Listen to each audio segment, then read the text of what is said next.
Assalamualaikum warahmatullahi wabarakatuh. Perkenalkan, nama saya Stabita Firdausi. Saya adalah mahasiswi dari Universitas Pancasakti Bekasi, Fakultas Ekonomi dan Bisnis, Program Studi Manajemen, dengan NIM 2892150140. Video ini saya buat guna untuk memenuhi nilai tugas ujian tengah semester mata kuliah perilaku organisasi dengan dosen pengaku Ibu Ifah Masrifah, SEMM. Di sini saya akan menjelaskan mengenai persepsi dan pengambilan keputusan. Pengertian persepsi. Persepsi adalah tindakan menyusun, mengenali, dan menafsirkan sebuah informasi sensoris untuk memberikan pemahaman serta gambaran tentang suatu lingkungan. Secara singkat, persepsi adalah proses kognitif kompleks yang dapat menghasilkan gambaran keunikan dunia yang cukup berbeda dengan realitanya.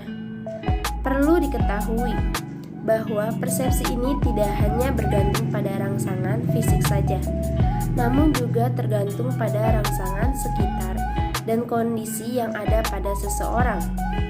Secara harfiah, persepsi adalah suatu kesan yang diperoleh seseorang dari panca inderanya. Kemudian, pada nantinya, kesan tersebut akan dianalisa atau diorganisir, diinterpretasikan, serta dievaluasi. Ragam jenis persepsi. Persepsi ini juga memiliki ragam jenis. Ada sebanyak 5 jenis persepsi menurut Parek pada tahun 1984 berdasarkan indera sebagai penerima stimulus antara lain 1. Persepsi penciuman, yakni persepsi yang didapatkan dari indera penciuman, yakni hidung. Yang kedua, persepsi visual, yakni persepsi yang didapatkan dari indera penglihatan, yaitu mata. 3. Persepsi perabaan, yakni persepsi yang didapatkan dari indera, yaitu kulit. Yang keempat, persepsi pengecapan, yakni persepsi yang didapatkan seseorang dari lidah. Yang kelima, persepsi auditoria atau pendengaran, yakni persepsi yang didapatkan dari telinga. Proses terjadinya persepsi. Yang pertama itu ada sebuah objek yang dapat menimbulkan rangsangan dan nantinya mampu mengenai alat indera yang disebut proses kealaman. Yang kedua ada rangsangan yang diterima alat indera. Seseorang akan dilanjutkan oleh syaraf sensoris menuju ke otak yang disebut proses fisiologis. Yang ketiga ada kemudian terjadi proses di dalam otak manusia yang pada nantinya membuat individu mampu menyadari apa yang telah diterima dengan reseptor.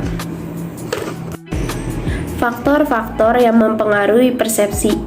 Di sini ada 2 faktor. Yang pertama adalah faktor yang berada dalam situasi. Yang A, suatu objek yang dipersepsi senantiasa berada dalam satu situasi, waktu, dan lingkungan. Yang B, situasi tersebut dapat mempengaruhi persepsi pada objek, peristiwa, atau orang. Kemudian, work setting yang berupa ruang atau lingkungan kerja. Yang C ada sedangkan social setting mengacu kepada suatu peristiwa. Yang kedua adalah faktor orang yang mempersepsi. Yang A, sikap. Berarti pernyataan evaluatif dipengaruhi oleh nilai yang dianut seseorang berupa sikap positif atau negatif. Yang B, motif. Sebagai suatu keinginan atau kebutuhan seseorang pun dapat mempengaruhi persepsi. Yang C, interest. Sebagai suatu yang sangat diperhatikan seseorang dapat dipengaruhi oleh pengalaman. Yang D, experience. dapat mempengaruhi salah satu segi dari suatu objek yang sangat diperhatikan oleh seseorang. Konsep dasar pengambilan keputusan. Yang pertama ada intuisi. Pengambilan keputusan yang didasarkan atas intuisi atau perasaan memiliki sifat subjektif sehingga mudah terkena pengaruh. Yang kedua ada pengalaman. Manfaat pengambilan keputusan berdasarkan pengalaman yaitu bagi pengetahuan praktis karena pengalaman seseorang dapat memperkirakan keadaan. Yang ketiga ada fakta. Pengambilan keputusan berdasarkan fakta dapat memberikan yang sehat, solid, dan baik. Yang keempat ada wewenang. Biasanya dilakukan oleh pimpinan terhadap bawahannya atau orang yang lebih tinggi kedudukannya kepada orang yang lebih rendah kedudukannya. Yang kelima ada logika. Ialah suatu studi yang rasional terhadap semua unsur pada setiap sisi dalam proses pengambilan keputusan. Pada pengambilan keputusan yang berdasarkan rasional, keputusan yang dihasilkan bersifat objektif, logis, dan lebih transparan. Etika dalam pengambilan keputusan. Yang pertama ada utilitarianisme, yaitu keputusan diambil semata-mata atas dasar hasil atau konsekuensi mereka, konsisten dengan tujuan seperti efisiensi, produktivitas, dan laba yang tinggi. Yang kedua ada membuat keputusan konsisten. Mengambil keputusan yang konsisten dengan kebebasan dan keistimewaan mendasar. Menghormati hak dasar pada individu. Yang ketiga ada menekankan pada keadilan. Mengenakan dan memperkuat aturan-aturan secara adil dan tidak berat sebelah sehingga pada pembagian manfaat dan biaya yang pantas.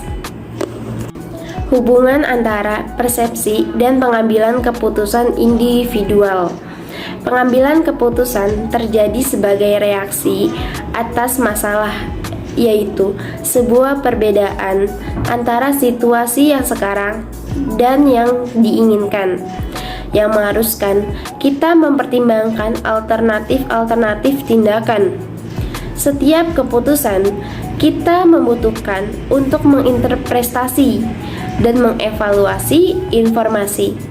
Kita umumnya menerima data dari banyak sumber yang perlu kita saring, proses, dan interpretasi. Data mana yang relevan bagi keputusan dan mana yang tidak baik. Proses perseptual kita akan mempengaruhi hasil akhir. Selama proses pengambilan keputusan, kesalahan perseptual sering kali muncul sehingga dapat membiaskan analisis dan kesimpulan. Teori atribusi. Di sini ada dua, yaitu bila individu mengamati perilaku, mereka mencoba menentukan apakah itu disebabkan faktor internal atau eksternal. Yang kedua ada kekeliruan, kecenderungan meremehkan pengaruh faktor-faktor eksternal dan membesar-besarkan pengaruh faktor-faktor internal ketika melakukan penilaian mengenai perilaku orang lain. Cukup sekian materi yang bisa saya sampaikan, selebihnya mohon maaf. Terima kasih. Wassalamualaikum warahmatullahi wabarakatuh.